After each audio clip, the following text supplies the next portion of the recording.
Hello, Pretty Little Liars fans. This is b-lin, and I'm going to be reviewing Pretty Little Liars Original Sin on HBO Max. The show is made by the same person that made Riverdale and Sabrina. So I guess we're just going to have to see how it goes because those shows started strong and took a hard turn to the left. Um, and then the original Pretty Little Liars started strong and also took a hard turn to the left. So I'm really hoping the series doesn't suck. Because I really like the concept of this series. I just really need someone to do it right. So let's get into this episode. Um, FYI, I was a huge Pretty Little Liars fan when the show first started back in 2010. I watched all 7 seasons, and yes, I suffered the abysmal series finale that Marlene King decided to shit onto all of us. So if you are an original Pretty Little Liars fan, or a PLLOG, as I like to say, leave a comment below and let me know how you felt about the original series finale because I hated it with the fire of a million suns. Luckily, Marlene King, did not create this show, and so we're starting from scratch. This is a continuation of Pretty Little Liars. You could say because it's in the same universe. I don't know if we will ever get a cameo from any of the original Liars, but it would be super cool if we did. I don't know why we need to unless they just like literally just made a cameo. They don't really need to be a part of this story because this is a whole new story. So episode 1 is called Spirit Week. The intro to this show is really fucking creepy. It's like you're in A's lair and crap, now I have to explain that. Okay, so let me give you the premise of the original Pretty Little Liars. There were 5 girls that were being stalked by this person named A who knew all of their secrets and all of their whereabouts and their parents' secrets, and A would like blackmail them and manipulate them and get them to do things that they didn't want to do and try to make them turn on each other, and it was really crazy. That's kind of the premise. So yeah. So in the intro of this new Pretty Little Liars, you see this A person in their lair, doing creepy stalker shit, sewing skin hives together and burning bees and just weird shit that you'd expect a stalker to be doing. A psycho stalker, not a regular one. This isn't Gossip Girl. And so yeah, they used the song from the original PLL. I want to say it's called You Can Keep a Secret, but it's probably not called that. But they use a version of that song, just much darker, much creepier, much more weird. So let me go through my notes because I was actually taking notes as I watched this. Okay, so it starts in 1999, New Year's. You see this girl that's like calling out for help. She goes to these 5 girls and they're basically not paying her any mind. She reaches out to one of the girls, Sydney, and this other girl, Davy, is like, no, Sydney, ignore her. She's a fucking loser. Basically, like, mm-mm. So it's I guess a costume party. Everybody looks really creepy, even though it's New Year's. When I first saw it, I thought it was a Halloween party, but because everyone was wearing costumes, but it's a New Year's party. So whatever. So the girl Angela, she's trying to get people to come to her aid or whatever. She's crying and she looks like she's hurt possibly or really sad. You just don't really know. She gets rejected by these 5 girls and she climbs up to the top of a ladder and she's like above the rest of the crowd. Trigger warning, there is sensitive content in this episode and I don't want to take anyone off guard with what I'm going to say. So if you have a trigger warning surrounding any type of untimely demise, I just want to let you know now that I'm about to talk about that. So here we go. Angela goes to the top of this platform. Everyone sees her. The music cuts, and she jumps or leaps to her death. You don't see her jump. You just see the screen black out, and you see her on the floor. So she could have been pushed. One thing about the OG Pretty Little Liars, nothing was as it seemed until you saw it scene for scene. So when screens black out, you have to assume anything could have happened. So screen comes to, she's on the ground, she's dead. The girls that she was trying to reach out to are all standing there looking very guilty in true Pretty Little Liars form. It's kind of cool to get the backstory on the moms because these 5 girls are the moms of the main 5 characters of this new series. Um, and one thing about the OG PLL was like, you always had this feeling that the moms had something to do with this major secret, but they never quite took it there. And I like that this one lets you know off bat, like, this shit started with the parents. So yeah, they're all kind of traumatized. There's blood on the ground, and we fast forward to 22 years later.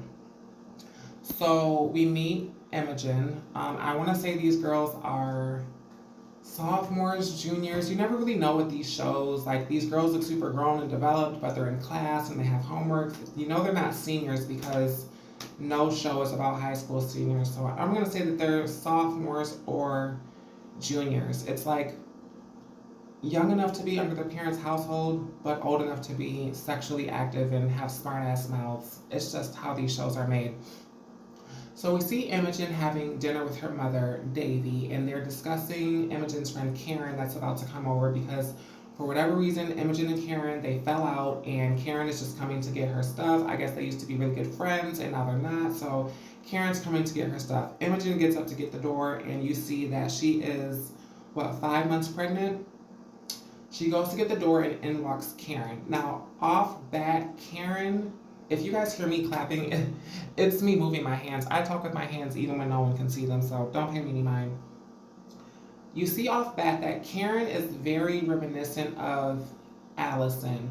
I'm sorry, if you didn't watch the original Pretty Little Liars, you're just going to be kind of confused. I'm going to be referencing these characters all the time because there are lots of parallels in this episode. So if you don't know about the original Pretty Little Liars, you're just going to have to go do a recap because this page is for OG fans. Period. So this Karen, very reminiscent of Allison. She's got the long blonde hair, the blue eyes.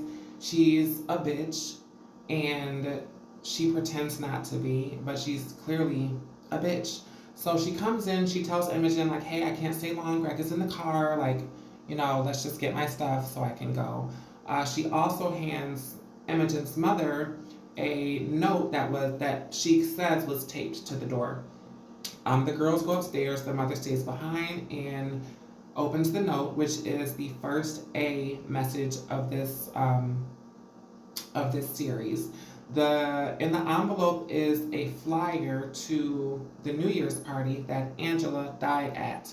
And on the back it says, I was using my text to speech when I was making these notes, and so I have to go back and see exactly what the message said. But it said something along the lines of, gone but not forgotten, you can't ignore the past, the countdown is on. This causes Davy to have a flashback of that night. Davy was the one that told the girl Sydney to ignore Angela. I'm surprised I know everyone's names already, maybe because I was making these notes. So she especially feels bad because she was the one that told the other girls to ignore Angela before Angela died. So she has a flashback of this night, and we cut to Imogen and Karen in Imogen's room, and Karen is just going through Imogen's closet and taking out things that I guess were hers that she left at her house. She makes crack about Imogen being pregnant, how she can't fit these clothes anymore, and Imogen addresses their beef or whatever. She's like, hey, I don't know what Greg told you, but he kissed me, I didn't kiss him. And she's like, I don't want to talk about it. I don't want to talk about it, Imogen. So I guess she just doesn't believe that her boyfriend is like a piece of shit. Typical. One thing I noticed about this scene reminded me of the flashbacks from the OG Pretty Little Liars. They would have these flashbacks where everything seemed kind of like hazy and like things were like kind of out of focus in the background. And even the attire that they're wearing, the attire kind of makes me think of like the flashbacks that Allison would have of like her childhood or like her mom. They're dressed very doll-like, and the overall setting is like dark. Everything is like dimly lit. in this house. But it's very reminiscent of like a dollhouse. So the cinematography and just the overall setting reminds me of like Riverdale and Sabrina, but in a good way. I like it. So the two step out of the room and stop arguing because they notice that there's all this water on the floor in the hallway. They trace the water down the hall to the bathroom, and when they open the bathroom, Imogen's mother, Davy, is in the tub and she is dead. And on the wall, there is a letter A written in her blood. It appears that she also took her life, but this is PLL, so we're not quite sure. Karen completely freaks out. She runs out of the room. She's hysterical, and yeah, it's just a really horrible, horrible scene. I mean, Imogen was just talking to her mom, and she was just comforting her, and now she's seeing her mom in this tub. It was just, it was horrible. Um, so then we get a pan of this town that they're in. So in the original Pretty Little Liars, they lived in Rosewood, Pennsylvania, which was like this very cute, posh, like quaint town. Everyone was like well manicured, and everyone just looked like super rich and fancy and very privileged. But in Millwood, where the town sign reads, Millwood will steal your heart, this neighborhood is very run down. This is like a podunk town. Things look abandoned. Things look like they're withering away. It's very gloomy. It kind of reminds me of Ravenswood, except Ravenswood was more polished than this town. This town is like, ugh, like I can't wait till I leave this hellhole. That's what it's giving. So we fast forward, it's a month later, September the 28th, it's Monday.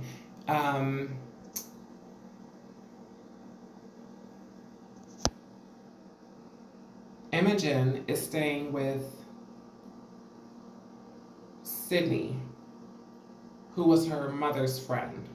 And Sydney has a daughter named Tabby who goes to school with Imogen. So she's been staying there for this month since her mother passed away. And the girls walk to school together, and they mentioned that they weren't aware that their mothers were friends in high school.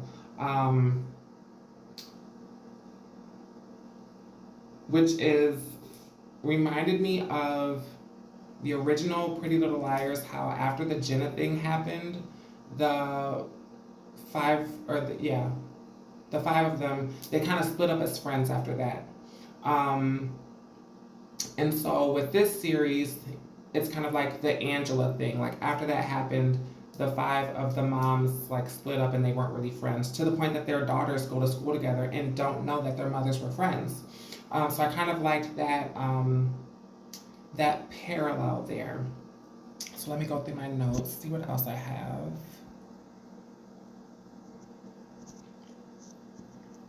Okay, so they stopped by Imogen's old house to drop the spare key off so that Tabby's mom can show the house. I guess she's like a realtor.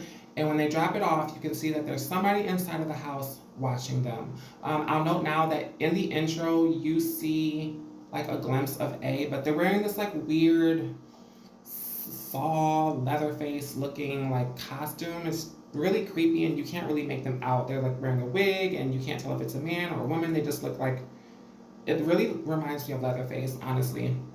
But you see this person kind of like watching them from the inside of the house. And so, yeah. Imogen is returning to school for the first time since her mother's death, and she's greeted by Karen, who pretends to be her friend. And like Karen goes up and hugs her, and she's like, you know, nobody wants your pregnant ass here. You know, she's just giving like just fake ass mean girl. And so yeah, it's definitely giving like Alison De Laurentiis vibes. Except with this one, like originally Allison was the ringleader of their group, and in this one, Karen is like, she's the Allison, but she's not friends with any of these girls. She's just a bitch, and she used to be Imogen's friend. And now that I think about it, it kind of reminds me of how Allison was with Hannah. Yeah, I don't know. I just thought about that. Anyway, so then we meet our next character, Farron, who comes into the school. She's giving like bad bitch energy, like super pretty girl. And Karen says hi to her, and Farron completely disregards her and keeps walking like she's not having it. So then we see this other character named Mouse.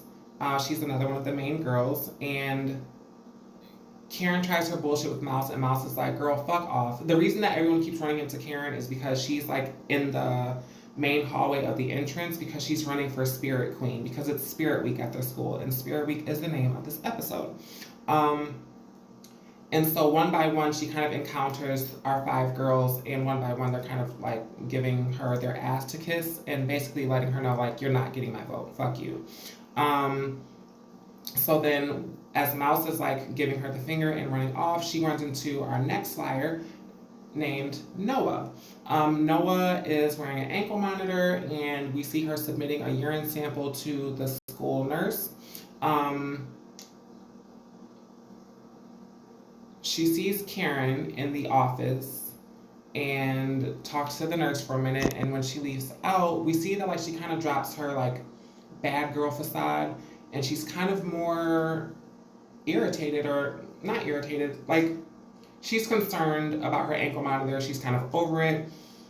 Apparently she got into some type of trouble where she has to wear the monitor, and she also has to give a urine sample at the end of the day every day, and she's just kind of over it. She runs to her boyfriend Sean, and he's just like, hey, it's okay, like, you don't have to do this much longer. And she's kind of upset that they're not going to be able to go to any school dances or anything, but he assures her, like, it's going to be fine.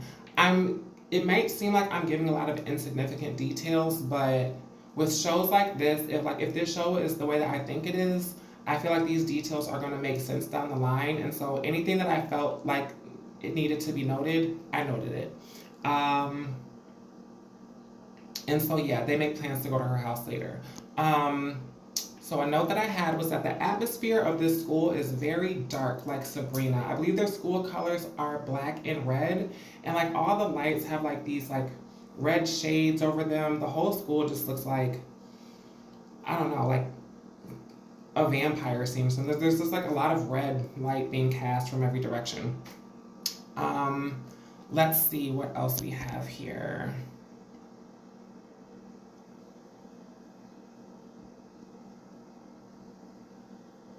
Okay, so after parting from her boyfriend, Noah receives a text, which would, before she enters class, she receives a text, which I guess is the first A text. So we've gotten one A note and one A text. She gets the first A text, which reads, if you can't do the time, or no, it reads, don't do the crime if you can't do the time. She replies, who the fuck is this? And they answer, your consciousness, or your conscious.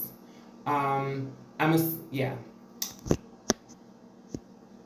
So then meanwhile, Tabby complains in class about her movie assignment not having any black directors, and she suggests hosting like a black director movie night at the movie theater where she works, and her teacher's like, yeah, you can do that on your own fucking time because in my class you're going to do the assignment that I'm asking you. So these kids are very woke, which I don't have a problem with. It's not giving like woke trash. They're just their generation. This generation is woke. So she's kind of like, hey, let's do this. Let's broaden the horizons to black directors so people can know like there's more to directing than just what we've seen thus far with white directors. The teacher kind of shuts her down, but she still seems kind of determined to it. She seems like a kind of determined girl. Then she gets a text as well, and the text reads, what's your favorite scary movie? This is a quote from the movie Scream that came out in like 1990 something. Don't ask me, I wasn't old enough to watch it in theater. But the killer asked the main girl, hey, what's your favorite scary movie? That's like how he gets people's attention. It's his MO. Did she reply to this text? No. Okay. I'm just going to read what I wrote in my notes. I like the parallels between the original Pretty Little Liars and this new one. Both of them start with tragic accidents, and then they time jump forward, in which one of the main characters is returning back to school after not being in school for a period of time. The scene with Tabby in the classroom getting the message is reminiscent of Aria getting the first text message in the first episode of Pretty Little Liars when she enters Mr. Fitz's class. I just kind of like that parallel. There are lots of parallels, and I will keep mentioning them. Okay, so then we see Tabitha asks, who is this? And the person replies, peeping Tom. So they're letting them know right off that, like, a peeping Tom, someone that is watching you.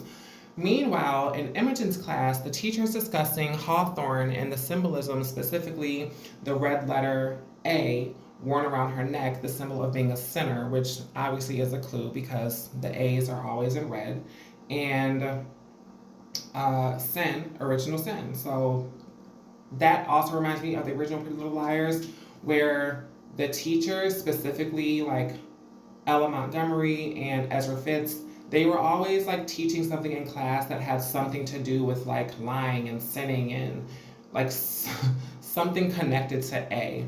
And so I like that they are keeping that theme in this one because it lets me know that yes, you should be paying attention to things that are written on blackboards and things that the teachers are talking about.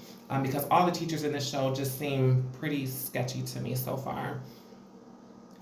So Imogen gets her text telling her to look out of the window. She looks out of the window and she sees the creepy A person just standing there outside of the window. Not directly outside, but just far enough. And yeah, it reminded me of the ghost face baby doll from the Halloween episodes of the original PLO. Just kind of standing there in the distance, not really doing anything. Of course, she looks away and looks back. The thing is gone. But it just reminded me of that ghost baby thing that Luca and Mona dressed up as in the original Halloween episode. And I feel like that Halloween episode was called like The First Lie or The Original Lie or something like that. So I really like the homage that they're playing here. I really, really like it.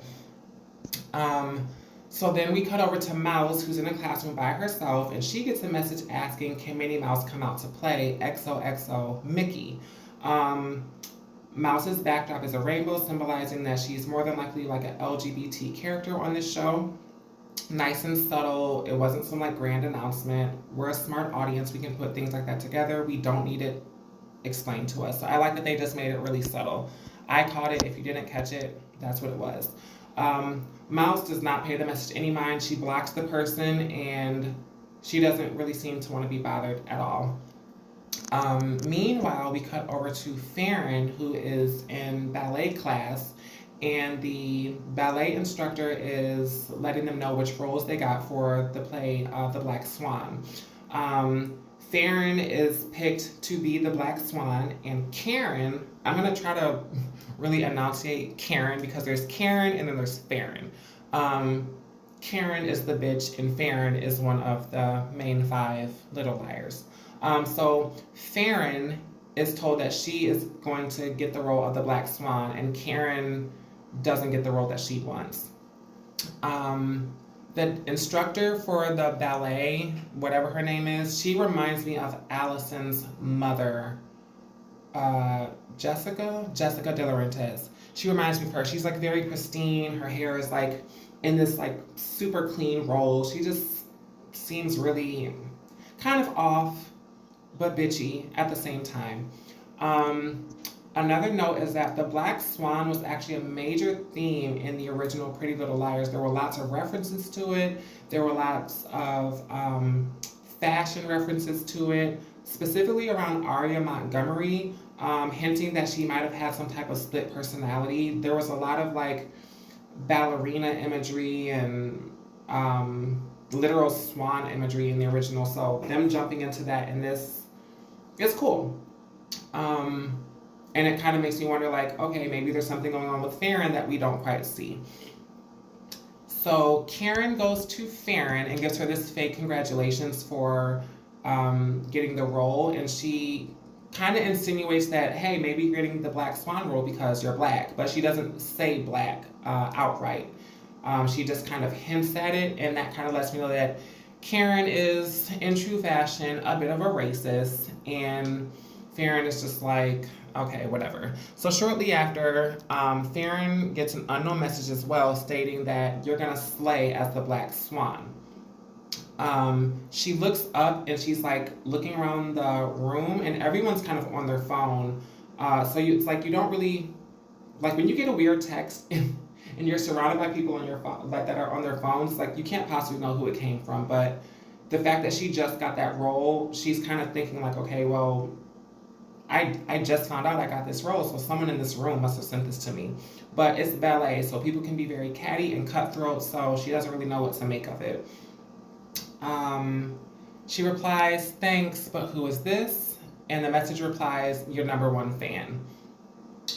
She looks around again, and the camera does this like weird tilt thing, which was kind of jarring and kind of creepy, and I really, really liked it. I like camera tricks, so please, more of that. Note that this A seems to be watching these girls in real time. It's not like they're collecting information like later that day. It's like, hey, I know something about you. They're watching these girls like right now. Which just makes it feel very urgent. It was like that in Pretty Little Liars, but some of the stuff was like kind of unrealistic. Like one time A was watching one of the girls and she like opens up her cereal and like there's only A's in the cereal, in the alphabet cereal. Like how could you fucking time that? But whatever. This A seems to just be watching them in real time, and it honestly made me even more suspicious of the director because she just seems really weird to me. Farron calls her mom, who's in Pittsburgh, and tells her that she got the part. And she asks her mom, like, hey, are you going to show up to my play? And her mom's like, why wouldn't you? And she's like, because you never come to my high school stuff. And her mom has a flashback of that night. Of course, her mom was one of the original 5 girls at the New Year's party where Angela died. So she has a flashback as well. And then also, while Farron is on the phone, there's this janitor that walks past and gives her like this really weird look, and she kind of returns the weird look, and then he keeps on walking. So I don't really know what was up with that. I know in the original PLL, there was a janitor that they kept running into that like had communication with A, but you didn't really know what he was up to, and so, like I said, so many parallels. So then we see Imogen in the bathroom, kind of getting harassed by some of Karen's friends, basically stating like, what are you gonna do? You're all alone raising this baby and your mom's not here anymore. Like, doesn't that suck? I don't know why people are being so bitchy to Imogen.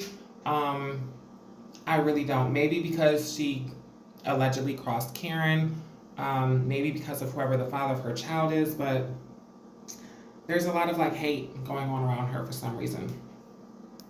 So then we cut to Noah, who was out serving her community service, which is being supervised by Karen's dad, who is like the sheriff. Then we cut over to Tabby, who's at her after school job at the movie theater, where she works with this guy named Chip and this manager that kind of seems to be like an asshole. He's mean to Chip, and he's trying to make sure that like Tabby is working near him and not with Chip. So then we cut back to Noah doing her community service, and someone is watching her from an abandoned building in the distance, and she sees it, and she's like, fuck this, and she leaves. She goes to report it to the sheriff, and when she walks up to the car, the sheriff is getting a blowjob from a minor male student. And so she sees it, and she just walks off like, nope, I ain't got time for it. This scene reminded me of the scene of the first episode of PLL when Arya and Allison are coming around the corner and they see Arya's dad Byron in the car making out with his student. It was very, very reminiscent of that scene, just much, much, much darker. Mind you, Noah already doesn't like Karen, so like her knowing this about her dad now is like, ugh, God. Strong scene. It was actually really well shot. So let's see. I'm going through my notes still. Okay, so then we cut back to Tabby at her job. She's discussing horror films with her manager, who seems to be kind of into her. He tells her like, oh, you remind me of the girls that I dated in NYU. So we know that he is at least a college student or a college graduate, and he's the manager at this movie theater. And she's like, that's my dream school. And he's like, yeah, I know. It kind of reminded me, this manager reminds me of Ezra Fitz. Like you know that NYU was her dream school, and you just said that to kind of get her attention. Like, it's giving Predator vibes. It's giving you're too old to be flirting with this high school student. It's giving you're discussing scary movies in the the A person already asked her what her favorite scary movie is. So Tabby's manager is, I want to say his name is Wes. It's somewhere in my notes, but he's on my suspicion list as well because I mean, A just texted her about scary movies, and he's literally reading this scary movie magazine. It was just weird. So Imogen returns to her house to get some of her things and to just go through some of her mother's things. And while looking in her room, she discovers a flyer that was sent to her mother. Um, so then we cut back to Tabby, who is riding in the car with Wes, who said that he would take her home. And he stops like on this random street just for no rhyme or reason. He just like kind of stops and starts smoking, and he tells Tabby like, hey, I talked to some of my old professors at NYU, and I was talking to them about you. And Tabby's like, oh wow, really? He's like, yeah, like, aren't you trying to be a movie director? Like, I totally told them about you. And this scene reminded me of Cece Drake kind of baiting UPenn over Spencer's head, like, oh, I can write a letter to the admissions board. I know a guy that does admissions. It's okay if your application's late. Like, I'll get it to him. Like, it just kind of gave me that CC Drake vibe. So I'm not trusting this manager at all. So he leans in. No, she says like, oh my God, NYU is my dream school. He's like, I know. And he says something else about her that he's like memorized, which just, to her it seems sweet. To me, as a grown-ass woman, it's like, you're a fucking predator and I don't trust you. He puts his hand on hers and makes a move at her to kiss her. And she looks up and she sees the same creepy A person literally standing like 40 feet away from the car in the woods, just standing there. And she's like, Wes, drive the fuck off now. Smartest decision I've ever seen in any show or movie. She's not trying to investigate. He's like, oh no, it's fine. She's like, no, it's not. You better drive this car the fuck away right now.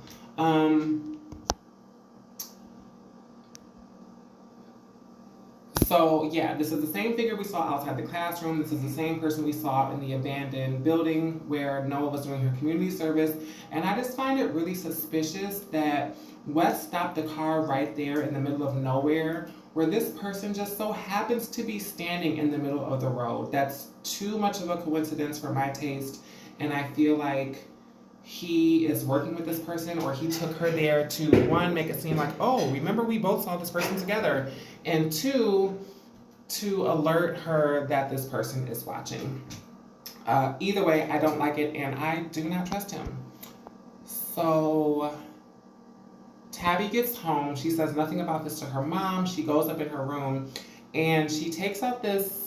Earlier in the episode, I forgot to mention, she snuck into the boys' locker room and retrieved some device that I couldn't quite make out. So when she gets to her room later on, she takes this device out. It's like a USB and plugs it into her laptop. And you see that she has like a camera recording of the boys' locker room. Why? I don't know. So as she's watching this footage, she's like taking notes, and that's all we see about it. Don't know. Kind of sketchy. Who knows? So now it's Tuesday. After ballet recital, Farron's instructor speaks to her privately, insisting that she should be trying out for this, I guess, like predominantly black dance school. And Farron is like, oh, why are you assuming that I go to that school because I'm black? Like, I totally plan to go to this other school. And the instructor is like, oh, really? Because I happen to know that you had scoliosis when you were a child, and if this other school were to find that out, like, they probably wouldn't let you in. And good thing I'm keeping it a secret. Like, good thing I'm keeping your secret for you. She's like dangling this thing over Farron's head, which is really weird for an adult, even weirder for a teacher. Again, it just gave me Jessica De Laurentiis vibes. Like, why are you dangling this over this kid's head? I'm not understanding. So Farron kind of like, she gets the drift, like, okay, well, I guess it's good that they don't know. Like, okay. And she heads out. So meanwhile, we see Mouse, and she meets this kid named Ash, who invites her to come to this LGBT group after school. And Ash kind of reminds me of Lucas just a little bit, like he's kind of an outcast, and Mouse seems kind of like she's an outcast too. Which brings me to this note that in the original PLL, these girls were all friends, and then the Jenna thing happened. Like they had this shared secret, and then they kind of disbanded. And so when the show picks up, they're kind of like reconnecting as friends. In this show, Original Sin, these girls are not friends at all. Like they're not friends with each other. The only ones that are friends out of this group is Imogen and Tabby. It kind of reminds me how in the first episode the group was disbanded, but the only two that still seemed close were Arya and Emily.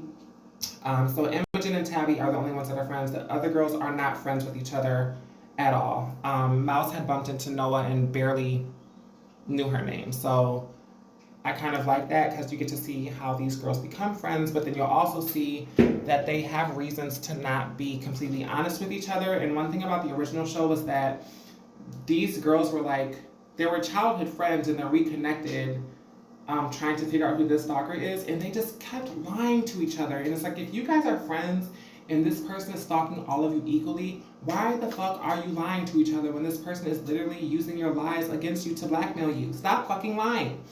But with these girls, with them not being friends, they don't really have a reason to trust each other, so I'm pretty sure that the lies that they tell each other will have some dire consequences. So let's see. Imogen meets with the school principal, who tells her that her presence is triggering some of the classmates in the school.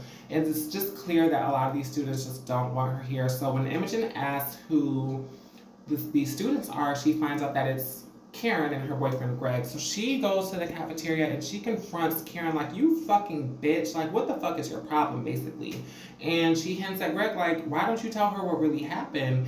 And Karen's just like, no one wants your fucking pregnant ass here, Imogen. Like, why don't you just fucking leave? And Imogen is like, bitch, fuck you. Fuck you wanting me to leave. And how about, bitch, I'm also running for Spirit Queen and you can kiss my fucking ass, basically. And so, yeah, she has her moment, you know, and she storms off. And, yeah. Oh, okay, so in this scene, I didn't realize it before. They said it somewhere in the episode that Karen had a twin, but I thought that they were talking about another girl that was sitting next to her. Karen actually has a twin sister named Kelly, and they're sitting together during this scene in the cafeteria. They are identical twins, and this is a cool nod to the books as well as the show, because in the books, Alison De Laurentiis, which was like the bitchy girl that went missing, she had a twin sister named Cece. In the Pretty Little Liars series, Cece wasn't Allison's twin, but she was her transgender half-sister? Cousin? Something like that. But Allison's mom, Jessica, had a twin. And then, oh god, the stupid fucking twist of the series finale, Spencer also had a twin. There were 2 twin reveals in the original Pretty Little Liars, and I just did not like that. But this Karen has a twin, and everyone knows who the twin is. It's Kelly. Kelly seems way more reserved than Allison. She doesn't seem like a shit starter. They just look alike. They don't act the same. So I like that the twins are present in this show. It's like a lot of the things that we waited for in the original show, we're kind of like getting up front in this show. It's like the foundation for this one, and I like that. So let's see. We skip to Karen and Kelly having dinner with their parents. Their family seems really cold. Like, Kelly and Karen are sitting in the middle of the table. Their dad's at one end, the mom's at the other end of the table. It's this long ass table. They're like 2 miles apart. The mom looks timid, like she's afraid to speak. Kelly also looks timid, and Karen is just like complaining that she didn't get the part for her ballet recital. And the dad's like, well, because you're just not good enough. You need to do fucking better. Like, I'm the chief because I'm the best damn chief here. And if you want to be the best dancer, then like be better than everybody else. Yeah, it was kind of weird. He just seems like maybe he's abusive. He just seems really kind of off of his rocker. And he probably is a little off his rocker because one of the students at his daughter's school just saw him getting a blowjob from a teenage boy. So yeah, the mom just seems like a gerbil. She's just like afraid to move, and I kind of feel for her because she just seems battered, and I guess we'll get into more of that later. Um, Another note that I made is that all of the girls' moms seem to be very affected about what happened 20 years ago, like to this day. They're having flashbacks about it on a regular basis. It's not like it's even close to the anniversary, like it's September and that was a New Year's party, but like they have flashbacks about it all the time, and I guess it just haunts them. Because they just keep having flashbacks to that night. So then we see Karen and her boyfriend Greg just having dinner at some like local diner or whatever. I thought that Karen just had dinner at her house, but I guess she was hungry and decided to go get dinner with Greg. Who knows? I don't know this girl. And so their relationship is very toxic. Karen's like very verbally abusive, and she's like, you better fucking wear a suit because like that's how we're gonna win Spirit King and Queen. And he's just like, okay, like relax. And she's like, what the fuck is your problem? She's just like insulting him and hitting him, and he's just like fed up with her shit. He's like, here, take this money, pay for this food, bitch, I'm out. I don't know if he dumped her, but he just kind of walked off. He wasn't feeling her attitude. So then we cut to Farron, who's at school practicing her ballet stuff.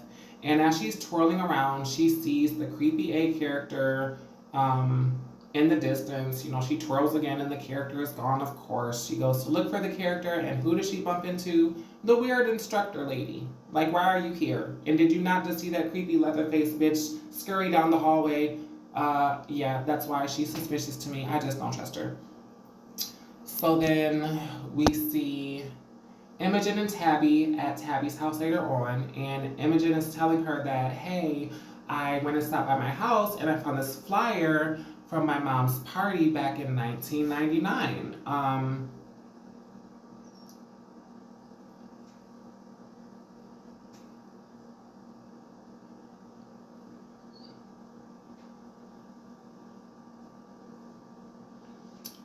She tells Tabby, she's like, I don't know why my mom would do this. It's just very uncharacteristic of her. So Tabby is kind of like, you never know when people are going to do stuff like this. But Imogen is very persistent. Like, she wouldn't do this. Like, not right before my baby came. Like, she told me that she was going to, like, help me raise this baby. And this just isn't like her to do this. And I just don't really understand why. So Tabby comforts her and encourages her to run for Spirit Queen, and just gives her support. I like their friendship. I like that they're able to lean on each other in this way. I like the theme that instead of staying with family, like Imogen is staying with Tabby and her mom. Again, reminding me of Hannah staying with Emily and her mom in Pretty Little Liars, the original show. They were always like staying at each other's houses when the parents were out of town and stuff. So I think for like a whole season, Emily stayed with Hannah and her mom while Emily stayed with Hannah and her mom while her mom was like in Texas or something. But anyway, they go to school the next day, and no, this is the next day yet. Okay, so I guess during this night we cut to the creepy janitor from earlier, and he's cleaning, and he sees the creepy Leatherface A person just like in the hallway. And he's like, hey, you're not, like, who are you? What are you doing? You're not supposed to be in here. So he follows this A person, and they go through these doors. He goes through these doors. He's outside of the school, and there's some like storage shed a couple of feet away from like one of the exits to the school. So he goes inside the shed, and we are inside of A's lair. The layer that we saw in the intro to the show. And it's super, super creepy. It's like, let me see, I wrote down the stuff that I saw in there, because I feel like everything that's in this layer is a clue. So inside the shed, we see like a toothbrush, a teapot, there's some stuffed animal. One of Noah's urine sample cups is there. There's a pair of ballet slippers, which I assume belong to Farron because she's a ballerina. What else? There's a live rat inside of a cage. And there's a flyer to Spirit Week with Karen's picture on it. And it says like no, like the word no is like scraped into the picture. Like someone wrote it very, very angrily. And then under that flyer, there's like pictures of Farron and Imogen and Noah and God, what are their names? There's pictures of the girls. Jesus Christ. Um, there's also this like little ghost face baby clay mold mask thing that's like kind of broken, which again reminds me of the ghost baby from the Halloween flashbacks, and also the porcelain mask that Allison had um, made, had her face casted in the original show. Again with the parallels. So yeah, the janitor's looking like, what the fuck is this? And he turns around and he sees A. And A just walks up and slits his throat. And the camera pans out from outside of the shed, and you just hear this guy screaming and like menacing pain. And so, one, we have our first kill from A, if A didn't kill Imogen's mom. And two, this A is gruesome and does not fuck around. I mean, our first kill is on school property, and that's just creepy. So now it's Wednesday. Imogen and Tabby show up to school, and they see that Karen's Spirit Week flyers have all been vandalized. Like some say bitch, some say whore. They've been scribbled out. The eyes have been scribbled out. Reminding me of how like people that weren't a fan of Allison when she went missing, like they would vandalize her memorial and her like missing posters and stuff because they fucking hated her. And so next to these vandalized posters of Karen are these flyers made for Imogen, like vote for me, and the A in her last name is in red. The girls suspect that Karen did this to set them up. Meanwhile, Karen is in lab class and she goes into her bag, and there's like this blood that's coming out of it, and she drops her bag and this live rat just comes out of her bag.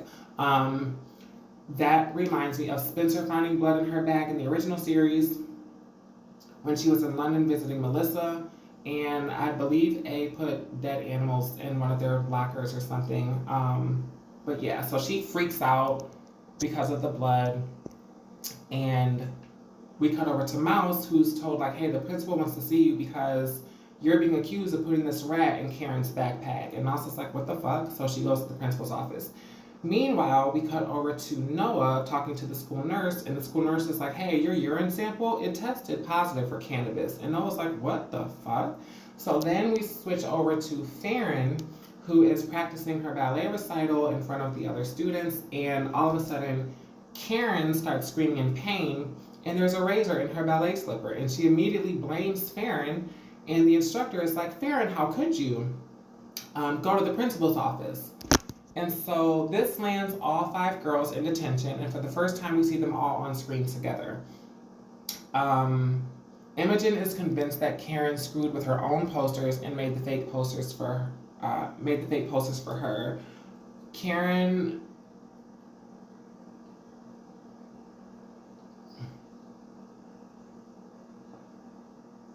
She suspects Karen because the A in her last name, which is Daly or Davis. Either way, the A was written in red, and the only person that knew about the bloody red A was Karen, because Karen was with Imogen when they found her mother dead. So Imogen is convinced like Karen did this, only she would know to do this. Like she's the only person that would know.